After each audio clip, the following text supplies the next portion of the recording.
Well, I am really thrilled to have Greg Ogonowski back with us.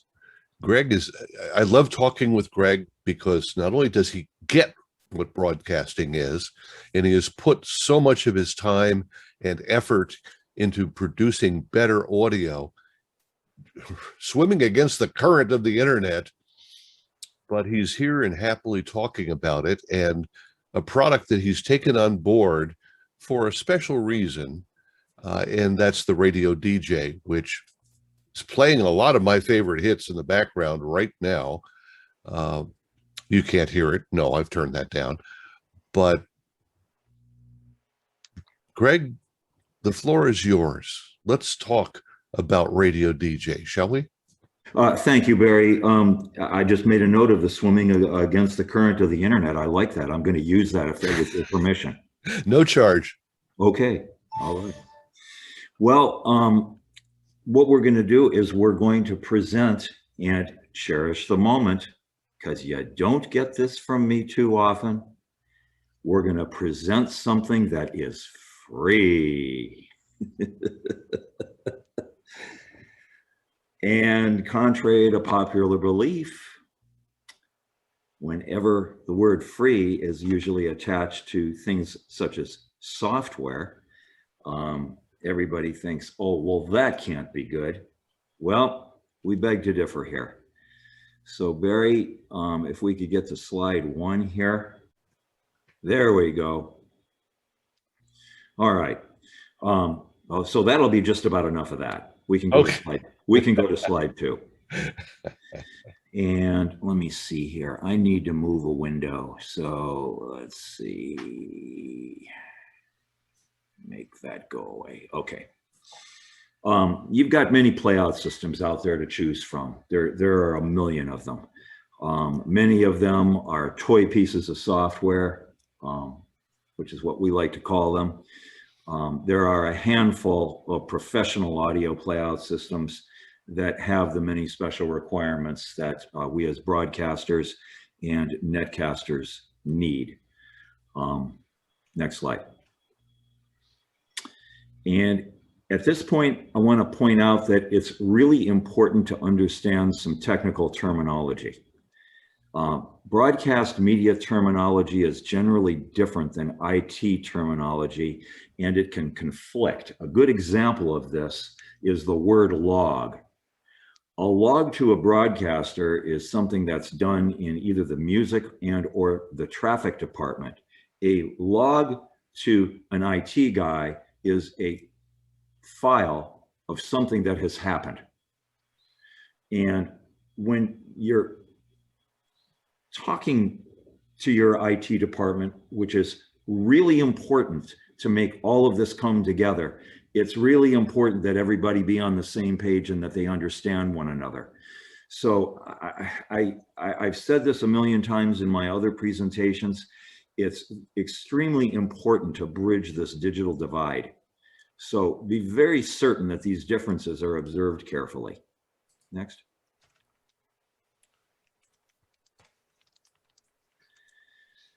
Playout systems have 2 main functions. They obviously need to play audio, and it would be really good if it could play audio with high fidelity. That is a hello moment, but that's what this is supposed to do. And it should be able to supply real-time, synchronous, now playing data, which will be used in a number of places. Terrestrial broadcast goes out to RDS, it can go out to HD radio, it can go out to DAB radio if you're in Europe or Australia. It can go out to the stream. All these other functions that playout systems do are all ancillary functions, such as importing the audio, importing the logs or the playlists, exporting the logs, playlists, and creating playlists. That stuff's all secondary. But the 2 main things that these things need to do is play hi-fi and synchronous metadata. Next. And playout systems have 3 basic modes. There's the live mode, there's a live assist, And there's an automated mode, which means it runs completely unassisted. Next. Typo number 1. There are basically 2 types of audio systems. Sorry about that. I put this together at 6 a.m. Let's see here. I got to make a note of that. Page 6. Okay. 2 types of audio systems. There's the database driven system and there's an audio file based driven system. There are arguments for both of these. However, database driven is preferred for professional applications, which we're about to go over. The advantages of a database system are that all system and audio file information is stored in one database file. This easily allows different types of audio file support. It does not rely on audio file metadata, although it can take advantage of it. System changes can be easily made by database modifications. Professional systems usually use a standards-based SQL database, that stands for Server Query Language, and audio files are never written to by the audio playout system, so they're never touched. And this kind of system is very easy to back up. The disadvantages, they're a little more complex, a little harder to understand, and SQL knowledge is preferable required for advanced system administration, although not 100% necessary. But once you understand how a database-driven system works, everything's a piece of cake. Next. The audio file-driven system is that it's simple, and it's usually what's used for a lot of the amateur playout systems. It will, of course, have limited features. Any systems changes usually require retagging all the audio files all over again, and it usually uses proprietary audio file metadata tags, which is something that is just horrific to deal with. It usually locks you into a vendor. Nobody knows how to transfer from one system to another, and you end up getting locked into something that's feature bound. The advantages, it's simple to easy to understand, easy to implement. Moving audio files to another system is usually easy because you just drag the audio files over and poof, all the information is there. And all the information is contained in the audio file metadata tags. But as I say, this only gets you so far. Next.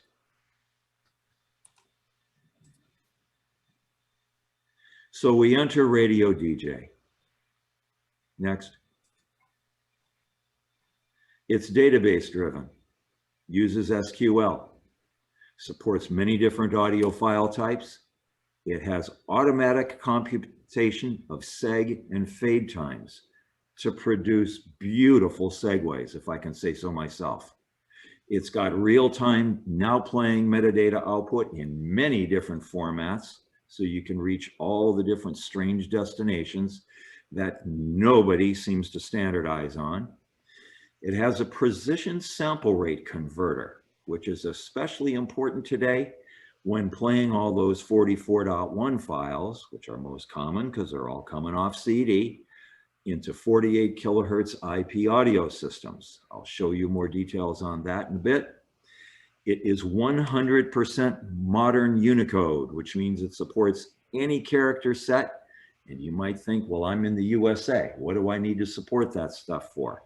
Well, have you ever taken a look at some of the interesting current artist metadata and all the strange characters that a lot of the artists and included in their titles are using? A lot of them are extended characters, and if you don't have a Unicode-based system, then you end up with some strange thing that's got a % symbol or an XXX in the middle of it, and that looks like crap sitting on your brand new $45,000 car radio. RadioDJ Free is limited to a single audio output. It has a single metadata output, although you do have a number of different formats to choose from with the metadata. We'll get into that detail in a bit. It supports event and rotations. It has voice track options, and it's very easy to run multiple instances for multiple program sources on a single computer. We have systems here in our lab that run 16 versions of this thing to service 16 different formats on one single computer. So for streaming, and you want to do multiple formats, this is your guy. And guess what? It's free. Next. Installation is relatively simple. And before I go further here, I do have an installation document that outlines all of this in detail, available upon request. I didn't go into that detail in this presentation because this is just sort of a precursor to all of this. Barry and I intend to do another really detailed version of this presentation at a later date, which will get into RadioDJ's scheduling abilities, its event abilities, and its playlist generation abilities, because it's very possible to configure RadioDJ to do automatic playlist generation. It won't repeat, and you could literally walk away from this thing and you'll never get the same thing twice, and it'll sit there and play for weeks. But you need to know how to set that part up. We'll get into that in the second presentation. So to run the installation of this thing right now, to get yourself up and going, you simply run the included installer that's on the download. Being database driven, it will require the installation of a database application during the install. MariaDB SQL is recommended, and the installer will provide this installation opportunity. We'll get into the detail of this so that you're not thinking, at this point, so that you understand exactly what's happening, because I'm going to show something that nobody ever shows, and it's a block diagram of how a playout system actually works. You're going to look at this block diagram and you're going to go, oh, really? Well, I didn't realize it was really that simple, but it's true. But then the installer will complete the installation. RadioDJ then connects to the database. You open up RadioDJ, you configure the audio devices, you configure the now playing metadata destinations, and you're ready to go. You want to do multiple installations, create multiple separate directories, and simply copy your first install directory contents into the second, third, fourth, etc. Configure all of those accordingly, and you have multiple formats. Next.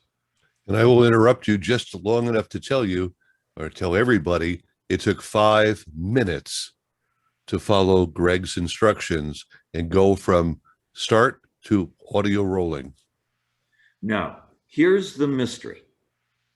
When everyone goes to install RadioDJ, they don't usually get this database concept. The first thing they land on is that database. And the first thing they think of is, oh my God, this is really complicated. Next. Okay, so let's hold everything for a moment. This is how it all works. You see the RadioDJ application sits there. It simply talks to a SQL database that runs as basically a little server application on your machine. And then you've got your hard disk, which is just right to the next of it, which is the storage for your audio files and your image files, which will be like album art and commercial art, which I'll show you again, which is a revenue opportunity. We all like those. Okay. And this is all there is to it. So the SQL database gets installed first. As I said, that runs as a little tiny server application on the machine. RadioDJ then installs, and it simply connects and talks to and writes to the database. And then when you import your audio files and import your log files by the RadioDJ application, that simply gets written into the database and written into the audio file storage. And then hark, you have your two main outputs, your audio output and your text output. It's just that simple. And then for the people that understand the SQL query language, they can also interface directly with that SQL language directly to the database by an optional interface. And the control up on RadioDJ is where you do all your start and stop. The import is where you would get all of your logs and audio files in. So hopefully this little basic block diagram takes the mystery out of all of this. Next. This is the sample rate converter performance of RadioDJ going from 44.1 to 48. Now, many of you will look at this and go, huh? Okay, let me help you here. This is Adobe Audition. Everybody knows what that is, except the reason why you see a diagonal line where you normally see the waveform is because I have this in spectral view. This is a sweep file that went from DC to 44.1 Nyquist, which would be 2205. And if all is good, you will see a diagonal line run from DC on the left to Nyquist on the right, and you will see no crud or crap in the dark area. If you see anything in those dark areas, then you know you have trouble. Now, if you look over in the upper right corner, you'll see a conventional frequency response plot of the sample rate converter's low pass filter. And you will see, if you look very carefully, that this thing has frequency response in excess just north of 21 kilohertz, which is really, really good to preserve everything that's come off that CD. If anybody is interested how to do these measurements on your existing playout system, I plan on writing a little application note and providing the utilities to do this, because this is going to be another topic of conversation where Greg Ogonowski rains on an awful lot of other people's parade. Oh, well. Next. Here is a typical live streaming audio block diagram. And you can see on the left where the audio playout system is. And the text path is along the top. The audio path is along the bottom. And then you go into a streaming encoder, which may or may not include audio processing. Be that as it may, it goes out to the internet. You may have commercial ad insertion that intercepts that.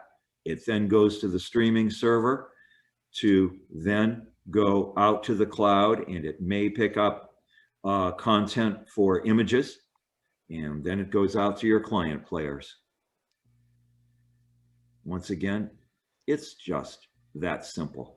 It just has a lot of detail, and to get this done right, it requires all these details to be very much paid attention to. Next. And here is a more detailed block diagram of one of these systems. And in the lower left corner would be where multiple radio DJs could live.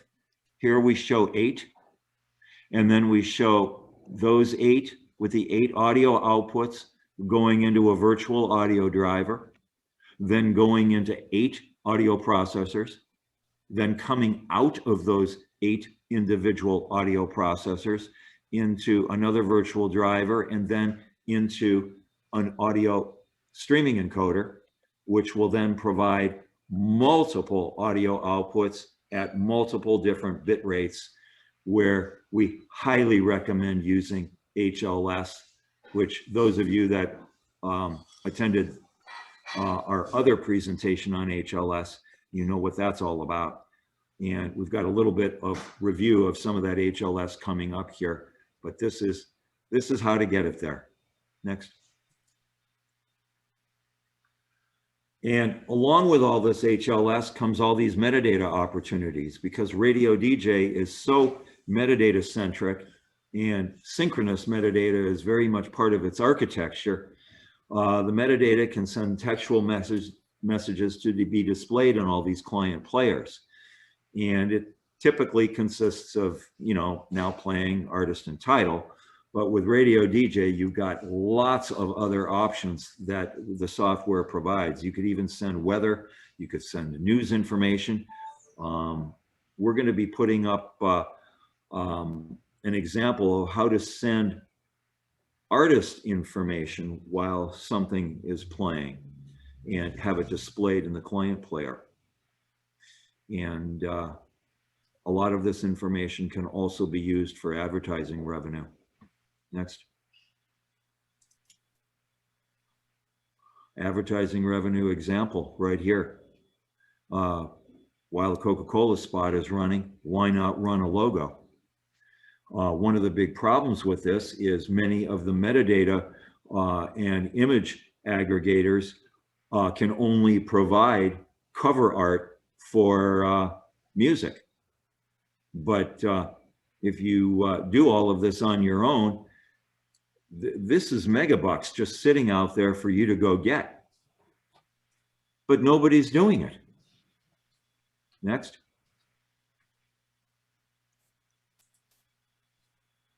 Another example of what it might look like in an iPhone app. Next. And then there's browser players that are capable of utilizing all these advanced features. And we're using HTML5 MSE players, which offer the real high performance rather than simple HTML5 audio players that most everybody else is doing. HTML5 MSE are what all the video people are using, such as, the Amazons, the Hulus, you name it.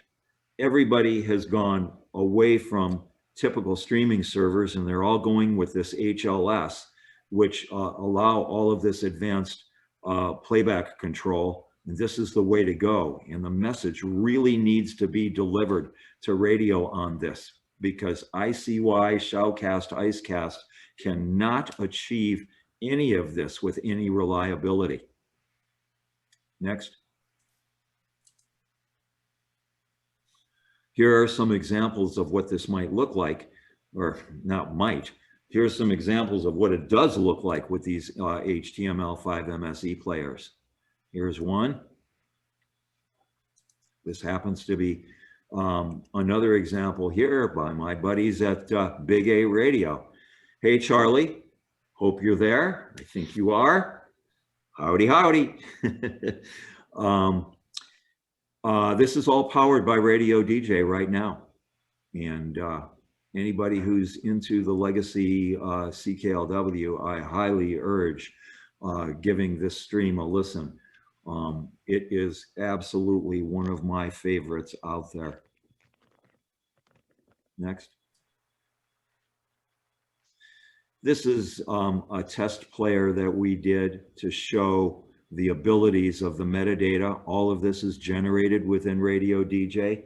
And if you look very carefully at the X1 through X8, you'll see that I use those to put in all these different character sets. And I had to do nothing to do this except copy and paste the translations into Radio DJ. And poof, abracadabra, it just comes out right. Next. And this is what it looks like on the CarPlay application. This is what you get up on the dashboard. Very elegant display of just what you need. Next. Here's an example of, I believe this came from Big A Radio actually. This was title, artist, and CarPlay uses the three fields for artist, title, and album. Here we're faking out the album field and we've thrown in the year. And that's how we're getting the year to show up here. And it's makes for a very elegant display, if I can say so myself. Next. And look at here. No, this isn't a typo. This is a tie stream. There you have it. Next. Here's what not to do. Because HLS has all these hidden metadata fields that you can use to trigger all your commercials. You don't need to put them in visible fields that your audience is going to look at and go, what is that? This looks really, really ugly on my $45,000 car radio. So any CDN that requires you to do this, I urge you to move on, because it is not at all current technology. Next. And here's what Big A radio might look like in the Streams Hi-Fi HLS player. Next. This is what it looks like in iTunes, in the big display. When you click on the little tiny thing, it puffs up into a bigger player, and you can see all the metadata shows and the album image shows. In this case, we just put a generic bubblegum image up because this happens to be on a stream called Bubblegum Galore. Next. It's really, really important to understand standards. A lot of people getting into all of this streaming have reinvented the wheel over and over again, providing all this proprietary nonsense. It's incompatible with all these different players. Let me just put this in simple terms. Us as broadcasters, if we wanted to reach an AM radio, we went out and bought an AM transmitter. If we wanted to reach an FM radio, we went out and bought an FM transmitter. On the other hand, streaming, a lot of broadcast people they consider it voodoo, and they just don't want to be involved in it. It's computers. They don't want to understand. And they've offloaded this to computer people who don't even understand broadcast. And this is a recipe for the streaming disaster that we're now in. Well, hark, there are now streaming standards. It's called CMAF HLS. There's a way to do this. There's one way to do it, and there's one player to do it. And anybody who isn't embracing any of this, once again, time to move on. Because if you don't stick to these standards, your audience is going to be fragmented. It's going to make it difficult for people to listen to you, and you're not going to get where you want to go and achieve your streaming goals. Next.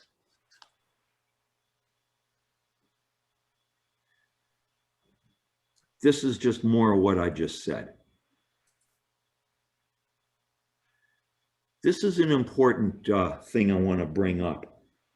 Along with all of this streaming, current technology streaming codecs are AAC.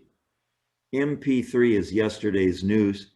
Anybody requiring MP3 is living in the past. It's like saying you need to provide me with an AM program. But along with AAC comes licensing requirements. And if you're building players, and you're building players on Windows or Mac OS, there are no licensing requirements because that has all been taken care of by the operating system companies. On the other hand, if you're doing streaming encoders, that needs to be a licensed entity. So anybody that is using unlicensed encoders puts your organization at risk. So be careful with all of this.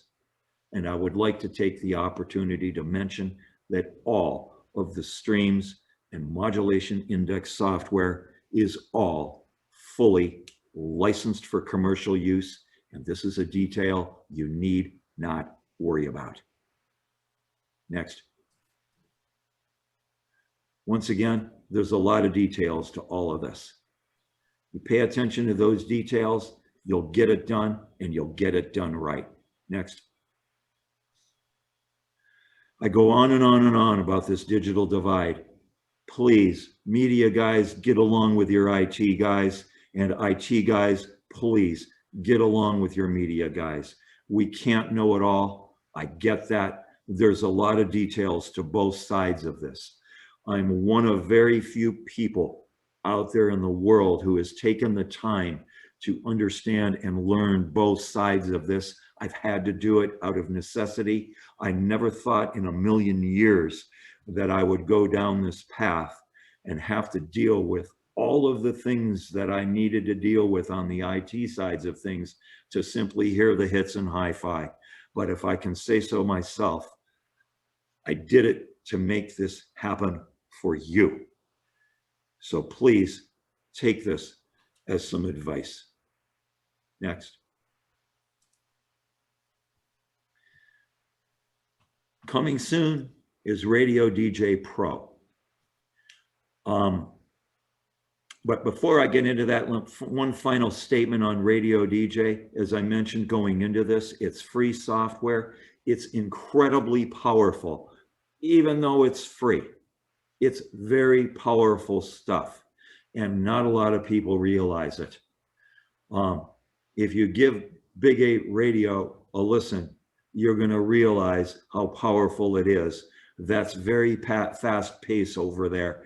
And RadioDJ just keeps on kicking out the hits for Big 8 Radio.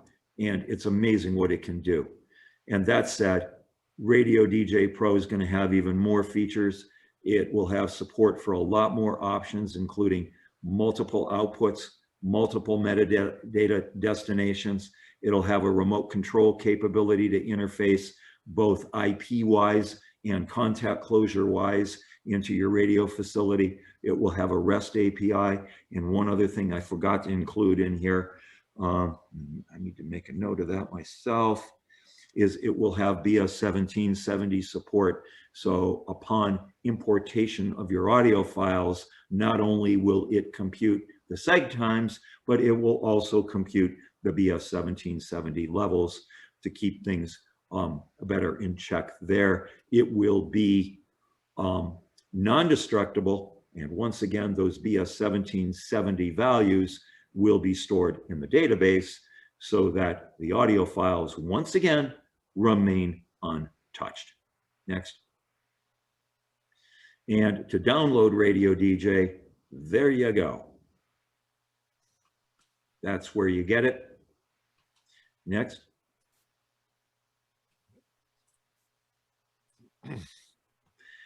For the credibility department regarding the streaming protocols, you got this. By the way, this presentation is available upon request after this whole thing, and I'll update it with the notes that I've taken.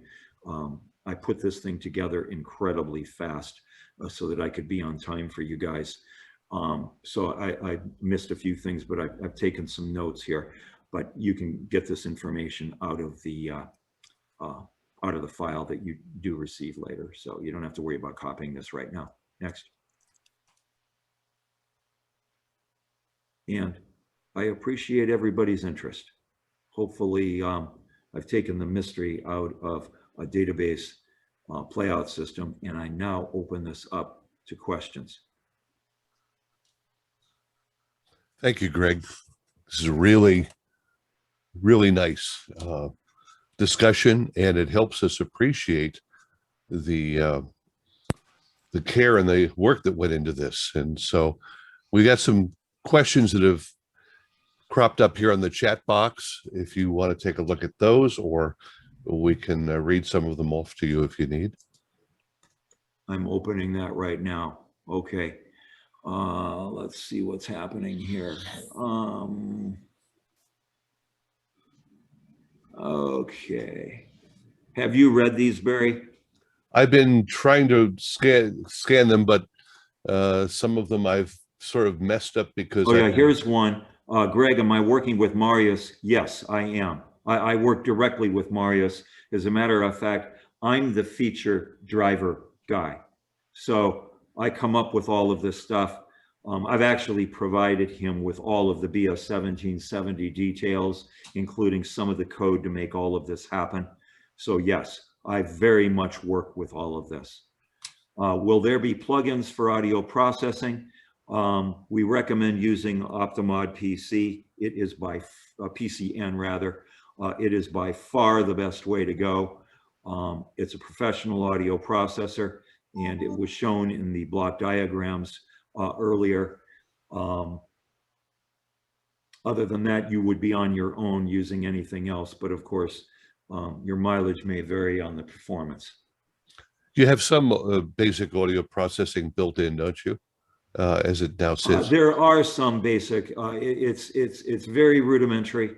But if you really want to get up and dance, I urge the Orban software. It is in fact also what's being used at Big 8 Radio to give Big 8 Radio their really competitive sound over there. They're not shy about running it. There it is. As you know, audio processing is a very subjective and controversial thing, but Optimod PC can be used from something very simple to something that provides you with a sonic signature. And Big 8 Radio is definitely using it for a sonic signature to achieve that Big 8 Radio sound that the legacy CKLW was always known for. So I've just pulled this up off the side here, and yeah, it's got a very basic graphic equalizer. It's got a built-in AGC, but other than that, there's not much to it. It's very rudimentary, as I say. Greg, I've got a question. Mark here in Omaha. Do you plan on having this? I take it this is just for Windows and Mac right now. Do you plan on doing anything for Linux? No, Okay. we recommend Rivendell over there for anybody wanting to go down the Linux path.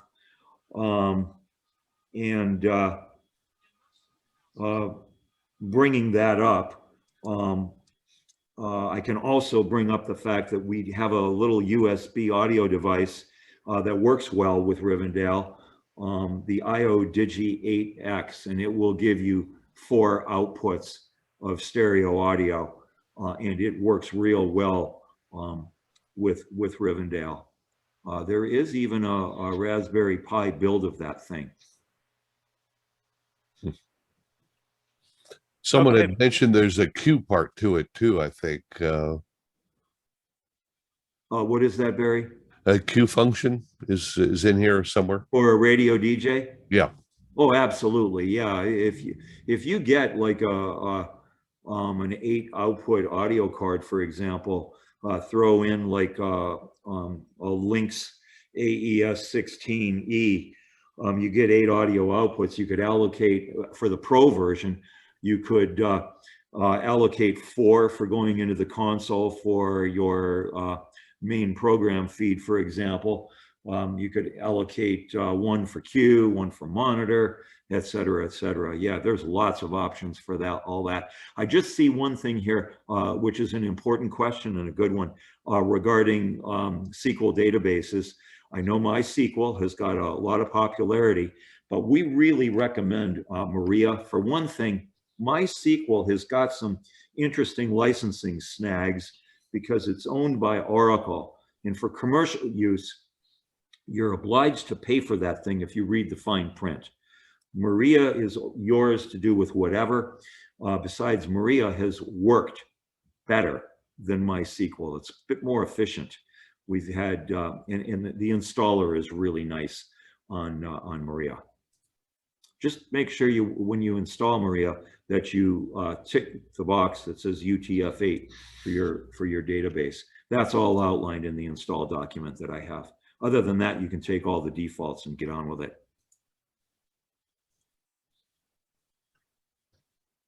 Hey, Will we be supporting a CSV output? Yes, absolutely. Charlie? Yeah, I just want to thank Greg for all the plugs. How much do I owe you now?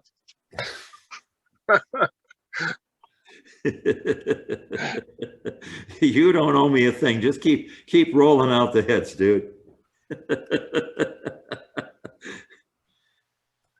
Anyone else have a comment or a question here about Radio DJ? Yeah, if you start off with a straight version, there's no problems converting it over to the Pro. No, that won't be any problem. As far as I know right now, I think the database structure, I have to double check because obviously working with Marius on the Pro version right now, I'm really glued to the Pro development. But I believe the database structure is identical at this point, so it should just come over. That's a test that would be easy enough for me to make. I should do that, and I really should know positively the answer to that question. That question is a very good one. In kind of conjunction with that, you need the Pro version for the contact closures and things. Yes. So what I'm looking at is until the Pro version is available, and also for basic testing purposes, fire up the regular version, get all your music imported, get all your other stuff done that way, and then at some point you can just swap it out. Correct. Yeah, and all the seg points and all that information, all the metadata, all that would just come over in the database. It's already there because that's where everything gets stored in there. Easy to bring over. And I've also got a functional diagram. I need to clean the thing up because I pulled this together really fast as it was going, and I need to put the thing on grid and everything so that everything's lined up. But it's a flow chart of exactly what happens when you go to do the audio import. It's rather mind-boggling as to what happens behind your back on that. Everybody thinks that, oh, you're going to import and it's going to copy the file over to the store disk, and that's going to be that. But when you look at this, it's really really quite a mind-boggling process. And the importing for the traffic and music scheduling software. We're going to stick to a standards-based import format because we simply can't chase all the other software vendors. That said, all the other software vendors need to come to the standards-based party as well. And if they're able to output in things like CSV or text files, they're there. And any competent package will be able to do that.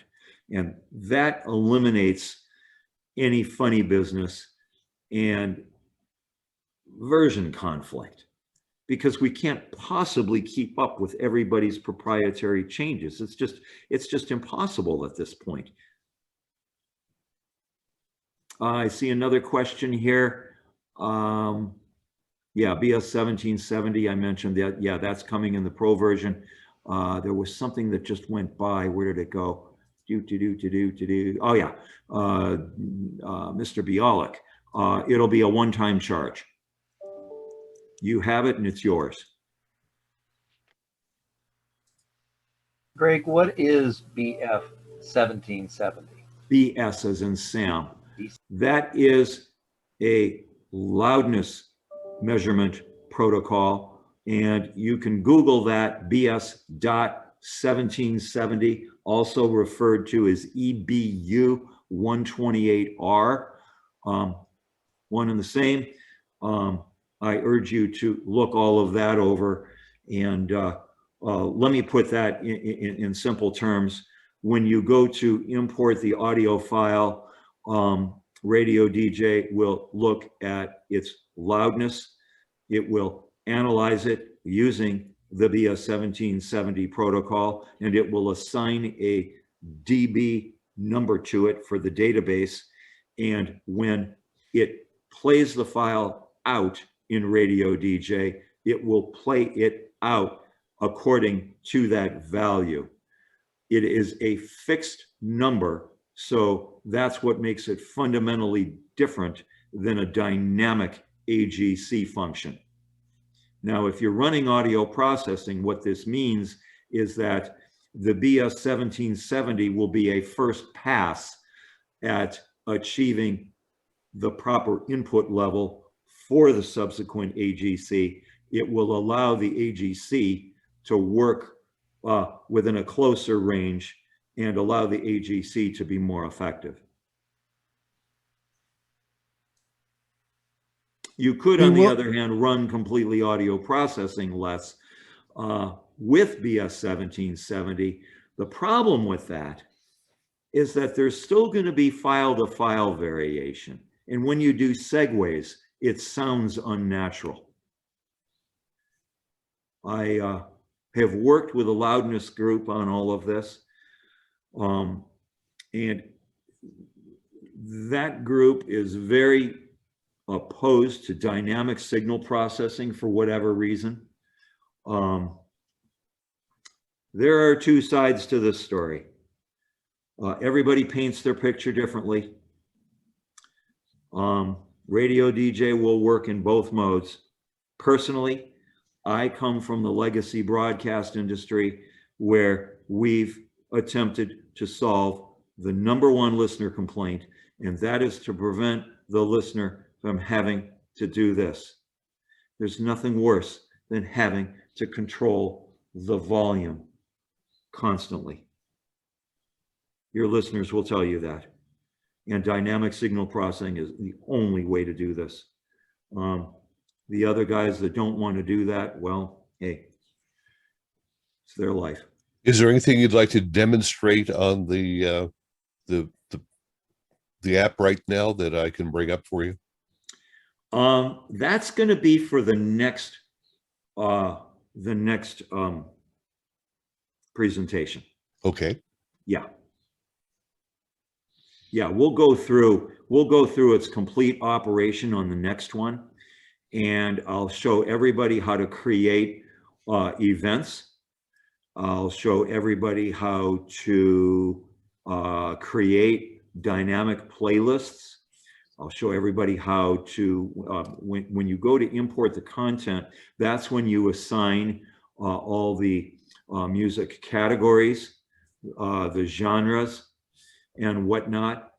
And we'll go through and do all of that, because all of that tells RadioDJ how to basically create your format on the fly and create your format clock, which is another term that us broadcasters understand, but many IT guys, you know, you tell them a clock and they want, oh, windows.time.com. Okay. Well, no, hold the phone here. But I'll show you how to do all of that. There was one other thing that I was thinking about with regard to that, and it sort of slipped by, but if I think about it again, I'll get it. But we'll go through and getting all that up and going, so that you can create your Jock in the Box. Well, there's just one question that I would ask at this moment. If you're running the automation, let it pick its own music and run it. How do you do a station ID? Thank you, Barry. That was the other thing I wanted to add to that list. Yeah, I'll show you guys how to do all of that. In a nutshell, you basically over-configure the half hour being from the top of the hour to the bottom of the hour. You overfill both sides of that clock, and then RadioDJ will insert that top and bottom of the hour ID. Once again, Big A Radio to the rescue. You can hear it in action there. That's all good. I see David Bialik's asking about generate music licensing reports. That is available right now in RadioDJ under reports. Pick your country, pick your report.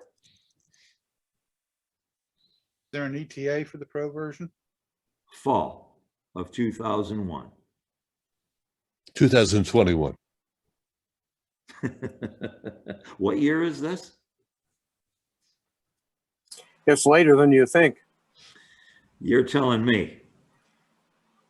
In time for NAB or the radio show? I'm hoping. That's what we're shooting for. Yeah. Okay. Yeah. I'm watching with interest because we're running Simian over here on a Windows 7 box, and some of the stuff is going to become unsupportable. I'm also looking. Simian is not Unicode, and thank you for bringing Simian up. Simian is a really good example of where we're targeting RadioDJ Pro to go.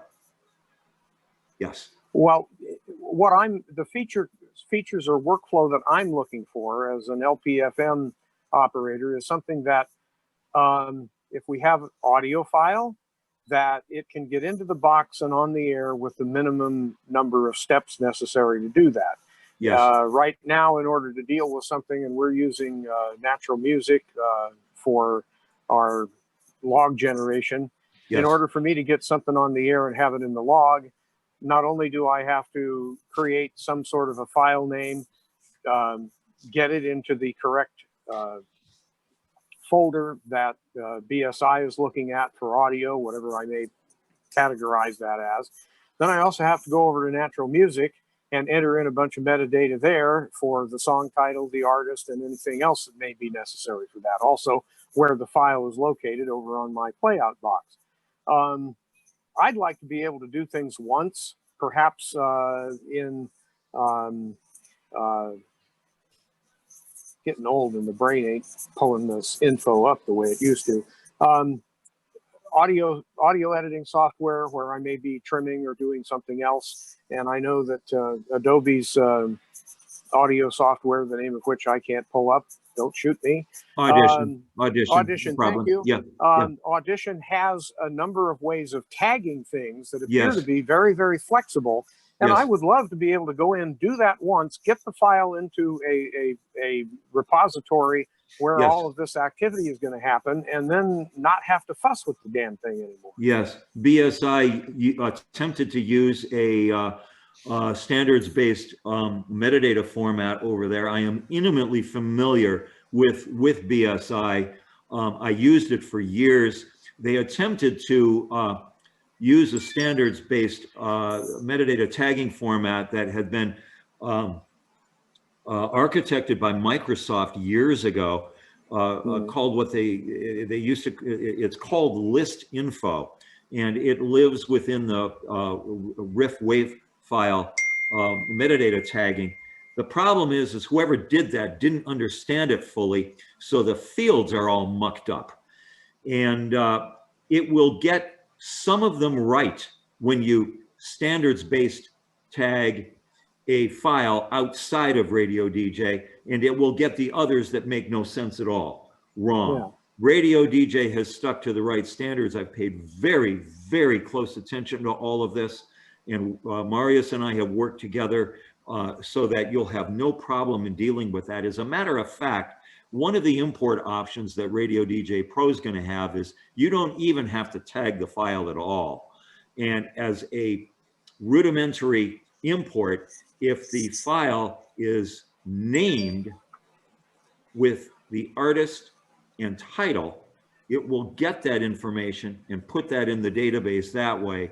And then you could go in and manually touch that up if you wanted to. Or there's even another approach here. Once you get that far, I know this is going to sound a little bit complicated, but I've used this workflow myself 100 million times. You could export that whole database out as a CSV file, bring it into Excel where you've got everything in front of you.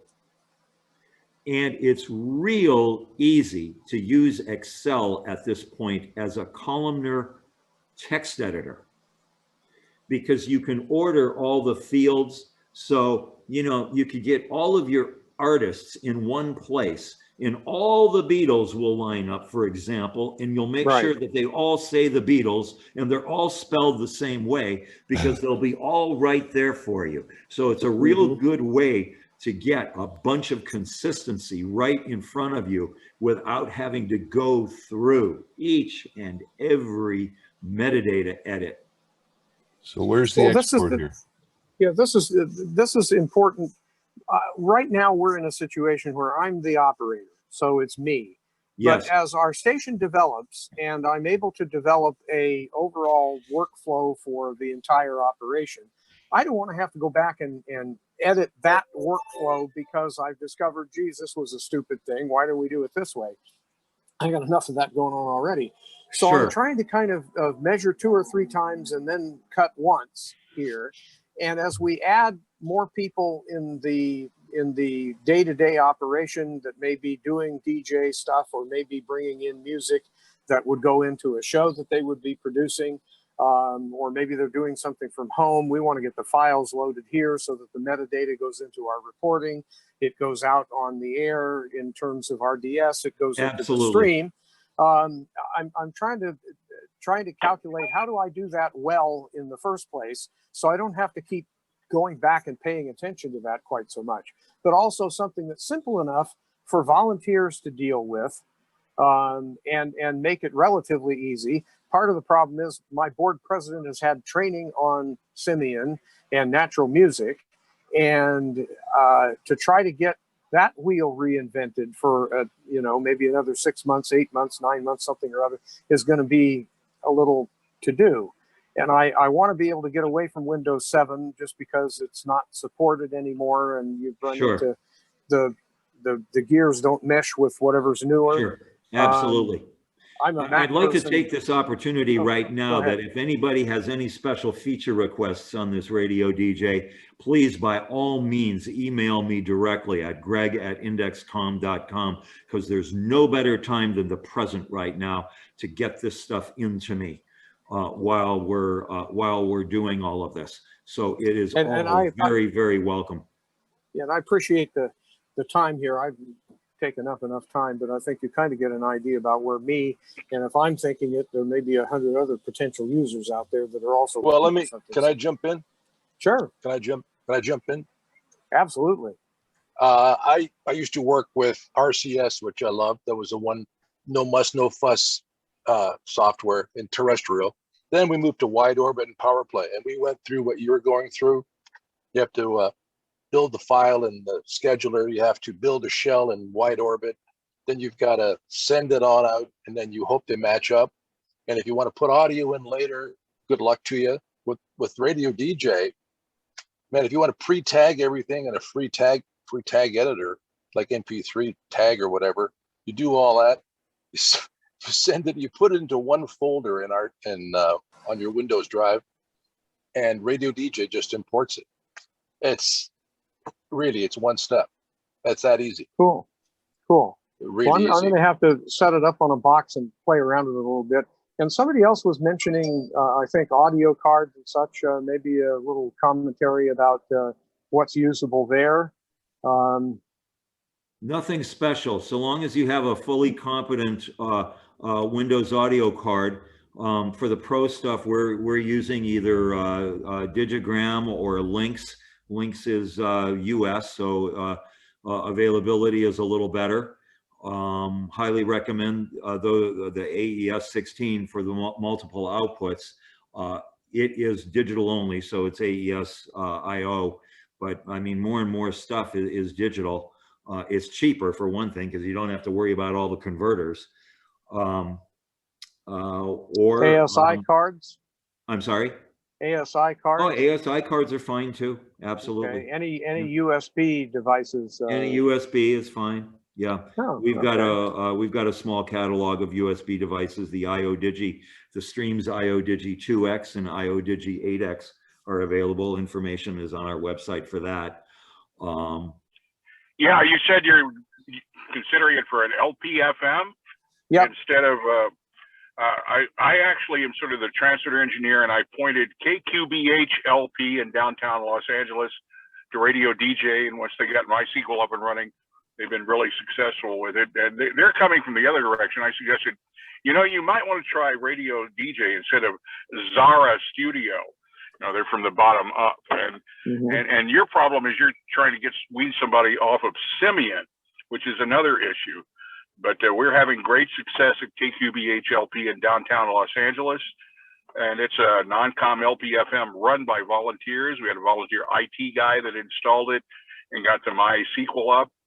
There's a little Innovotics RDS generator on that little transmitter on 101.5 in downtown LA. So Radio DJ works nicely at KQBH-LP in Los Angeles. So end of commercial. Hey, Frank, are you at a just light? done the legal ID? Pardon?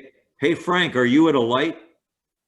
No, I'm pulled over to the side. I'm in Monrovia down from my house. I'm about to run up to Mount Wilson for Channel 50, KOCE. RF what? Greg, RF 18. I just used your system, and I downloaded the CSV, and it just went right into the Excel. Yeah, there you go. There you go. There's a classic example of all of that. And Barry, could you go back to Radio DJ for just a second? That thing that you were tooling through just a bit ago. I didn't want to interrupt everybody while that was going on, but if we could go back to that real quick, I want to show on the. Oh, I'm sorry. Hold on a second. Yeah, I changed the share screen here, so I got you. Yeah. there. Let's see, new share, and there we go. And resume share. You should see it now. Yeah, now if you go over to on the right side where the directory of your audio inventory is, yes, right there. If you right click on one of those, and if you go to edit track, and then if you go to details, that's where all the metadata goes.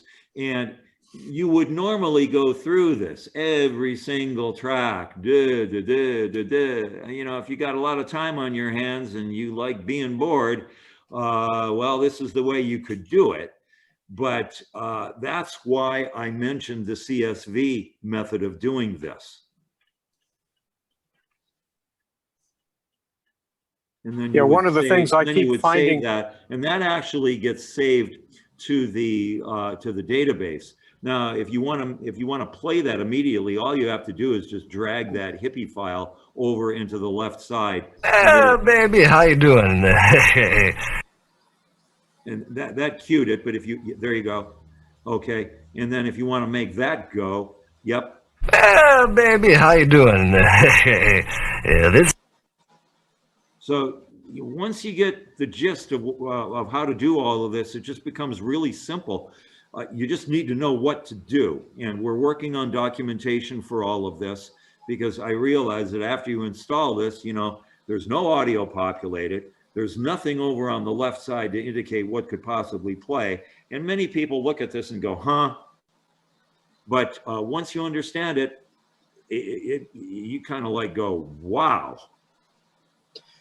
Two questions, one technical, and I've noticed this is a common thing in a lot of software-based playout devices.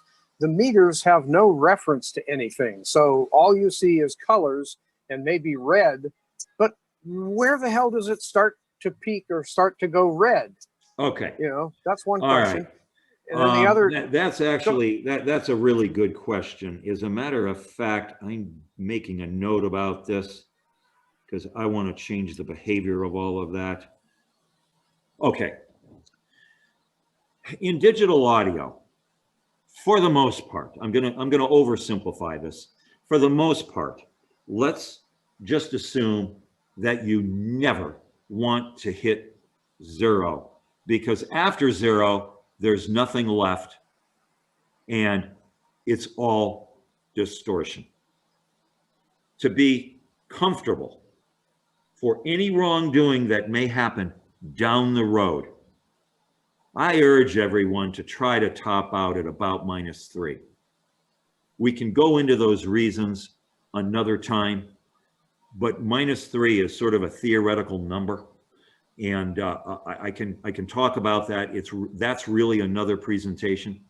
But what we're going to do is we're going to make -3 to 0. I think I'm going to make that yellow, and the rest of it will be green. It's very important to understand that the meters on RadioDJ are peak meters. They are digital peak. They are not true peak.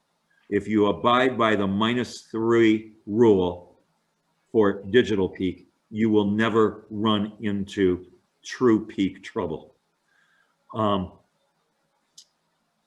This is very different than a VU meter on a traditional analog console. Right. When you hit Understood. 0 on a VU meter, I hope you have at least 20 dB of headroom, because a lot of program material needs it to come out without clipping. I hope that was simplified enough. Oh yeah, yeah. It's just, it seems like everybody, every time you look at a meter, there's no reference, and it makes it a little difficult to determine. For example, I'm looking at the meters on Simian, and I'm also looking at the meter on our SecureNet software encoder that's feeding our streaming supplier, and there's no reference at all. So it's a little hard to God only determine, knows what those guys over at and I'm trying to over at this- standardize our files. There's 8,000 files involved here. None Sure. of them are all the same. They've been entered by different people. We were gifted with this library, so I'm grateful for that. But I also find names are not complete, or they're misspelled, or geez, that one only runs 45 seconds. Where the hell is that? It's Yeah. not easy the way that this thing has been set up, because it's primarily a numerical based file name. If anybody wants to take it upon themselves to learn about the -3 number, where I got that from, I see Grady has a comment about that. We have a very, very detailed tech note on our website. If you go to our website, indexcom.com, and then go to tech, there's an article in there called 0dBFS Plus. I urge you to learn all about that over there, and -3 will become readily apparent as to why that was, why that is. It's Well, all thanks, right Greg. there. I think there's maybe some other people that want to jump in here. I've taken up enough time, but very Not a problem. informative, and we'll go play with it some. Okay. Thanks. Somebody had a thing here about the VX222s. They're just fine.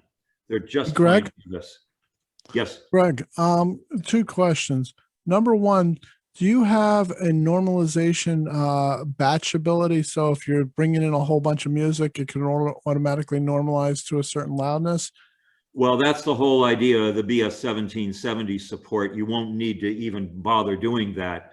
That's a real cumbersome thing to have to do. Plus, it's destructive.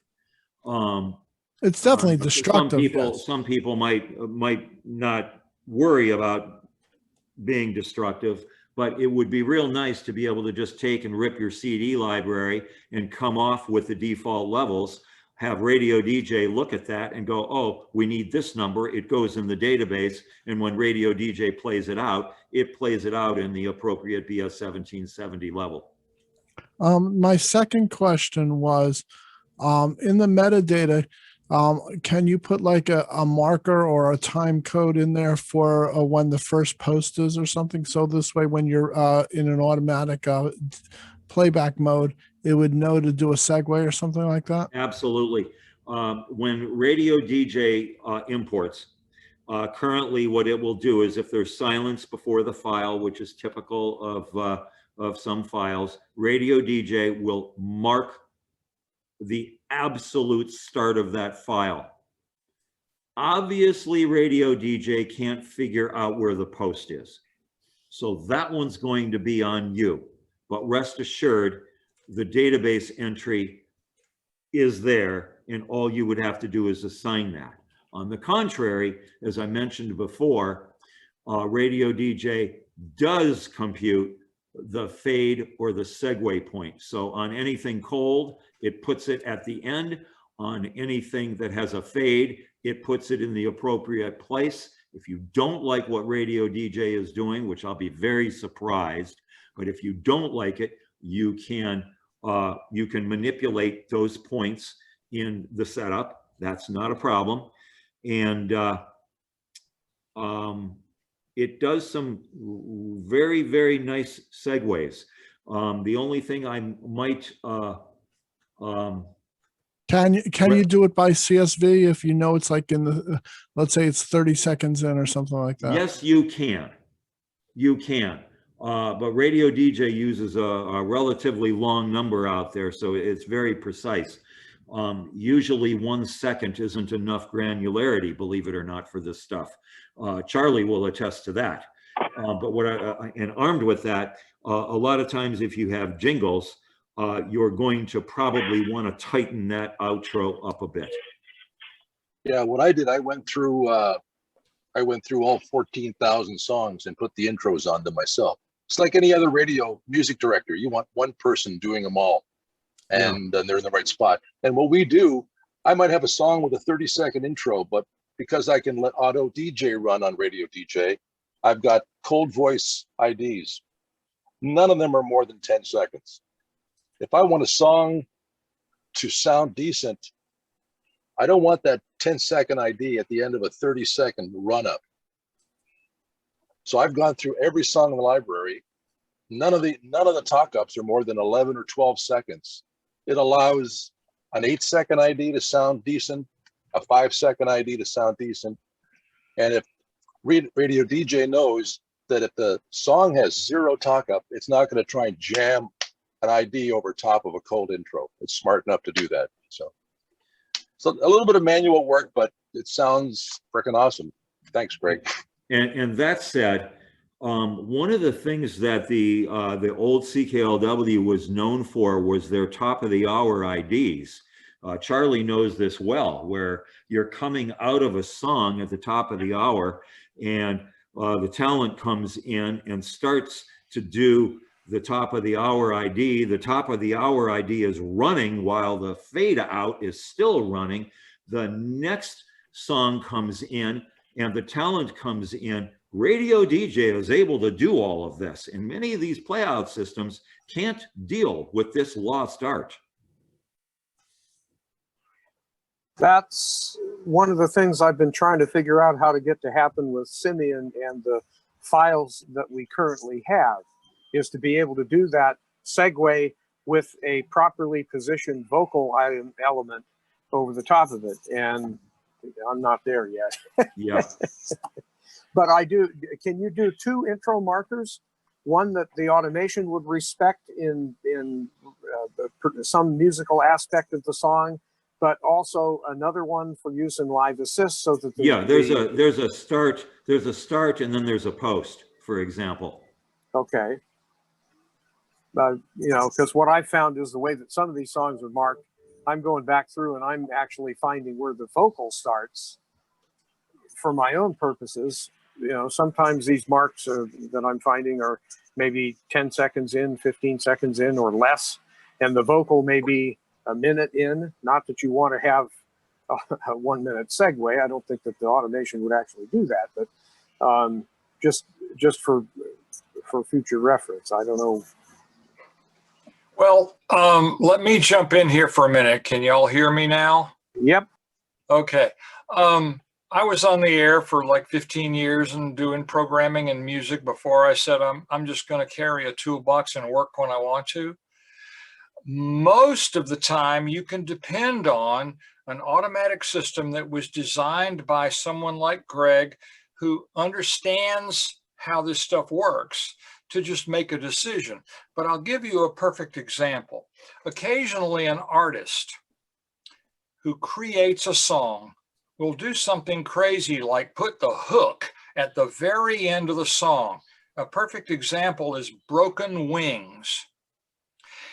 Almost every radio station that plays this song cuts it off before it gets to the end, where there's that da da da da da da da da da da da part that fades out, and that's where the heart and Who's soul the artist? Artist and song. It's called Broken Wings. I'll have And to the look artist it up. is. Well, I'll have to look it up. Just give me a moment, because it was a huge hit. Is it Mr. Mister? Yes, it is. That is an amazing song. But if you, All right, thanks. okay, bye. I'll shut up now. Yeah, not a problem. So are you saying that many of these playout systems get to this point and automatically move to the next event or something? Before you get to the end hook. It's Yeah. not very often that an artist puts a hook at the end, but when they do and it works, it's a beautiful emotional Yeah, event. radio DJ is not going to cut that thing off because it's not going to stop until it's told to stop at the end marker. There you go. Yeah, no, there's even some songs that might have a silent part. I'm thinking of one by Frank Sinatra. Yeah, there's a Herb Albert. This Guy's in Love with You. It's got a complete pause in it. So you take a silence detect on that and it won't finish the song. Speaking of which, Greg, can Radio DJ switch to network and come out on a timed basis, or it needs contact closures? No, it can come out on time. You build that with an event. And obviously, Paul Harvey would have driven it crazy. Yeah, right. Good day. Can you lock out some of the... Speaking of that, Radio DJ will be able to source HLS program streams as well here very shortly. Can you lock out any of the controls at the moment? So that the yes, DJ there are user privileges that will be available. Have you solved the problem that every automation system wants to have administrative rights to the machine? You can assign users to this thing. No, I'm saying the actual program or so forth, because like when you're running Wide Orbit or Audio Vault or anything, they always want the machine to have full administrative rights. I've not tested this,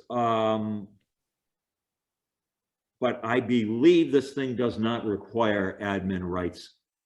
My accounts are all set up as admin here. Sometimes I don't even think about this stuff, but I don't use an administrator account. I just use a regular account that has administrator rights, which in a sense is already restricted, and there's no problem with that. Yeah, rights is a big issue now in the days of ransomware. Exactly. I just got an email from Marius, and this morning I had emailed him to tell him, this was the first he knew of this, to tell them that this little event here was going on, and he just sent me an email. I saw it flash real quick. I'll reply to him later, but he was totally blown away that this was happening.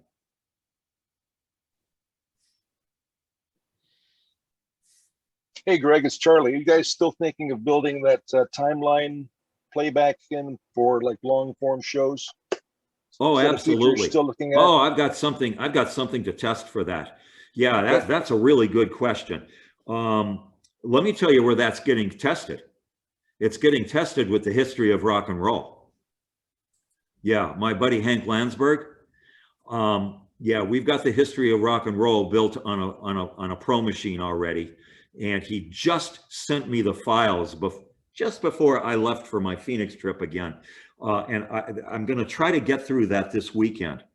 And what this will allow for everybody who's wondering what we're talking about, let's say you have some long form programming like, something that's common, American Top 40, or help me here, Charlie, what else is there? Well, we're probably going to use it for old air checks. You got unscoped air yeah, checks. old air checks. You can't run those on an oldie station. So what will happen is if you get these long form programs in as one file, Radio DJ in most playout systems can usually only assign one set of metadata. That is to say, one artist and one title for that file. Radio DJ is going to be able to take in a text file. Here we go again, that infamous CSV. It's going to be able to take a text file with the times, artists, and titles of all of the events within that file, and it will chuck out the, it will send out the artist and title information as this thing plays. So if you're playing an old air check or the history of rock and roll or American Top 40, as these titles play, it's going to look just like anything else that was live. Or for the people out there, classical music. Absolutely. Absolutely. That's pretty cool. And I suspect that's also, I've got an immediate use for that with a show that my colleague down in Florida is providing to us. That is a show about music used in the movies, not of a wide range, current music, historical music, that kind of thing. Sure, yeah. And so and this stuff will also, because it's out in the standard metadata, it will also get logged. So your performance reports, exactly, and everything, all you get it for free. Exactly, and that's a big plus. I'm also thinking it could be useful if you had something coming in on a network basis. If they were able to supply a data stream, maybe that data stream with the timing of things could be turned around, so you have that metadata going out in your stream and your RDS. That's really cool. I can also see LPFM and other long form users that are long form stations, non-commercial in particular, that are getting in this COVID-19 era that we're still in for many of us. When they're submitting something from home, being able to then go back and just do the timings and submit that file, and then have the automation be able to deal with that as the show plays out. That's great. Yes. Well, KQBH has been doing that with RadioDJ since the onset of the pandemic. And so they're block programmed with independent producers. Every hour it's a new guy, new producer, and that's what they do. Okay, I'm going to jump in here because we're well over an hour and a half, and I want to make sure that Greg gets our appreciation, that we're so grateful that you took the time, especially given all the things going on, that you put the presentation together today. And really we'll look forward to hearing more about RadioDJ as you continue to make the improvements and get it ready for the pro version. And I just want to thank you for the time and the effort you put forth for us. Not a problem. Thanks for the opportunity, Barry. I think that, as I said before, everybody thinks, free software, how good can this be? And then they get into it and, the database, oh God. And I know a lot of people have looked at it and just figured, screw it. But it's extremely powerful if you take 5 minutes and think different. Well, again, I hope that we'll get a little bit more help on the setup a little bit. Yeah, let's do another one, and we'll go through it piece by piece. And I just dumped 200 songs into it, and it runs fine. Yeah, it just plays, and it's clean. Build the IDs. We'll put jingles in it. We'll do the whole shebang. Excellent. Can't thank you enough. Yeah, thanks again.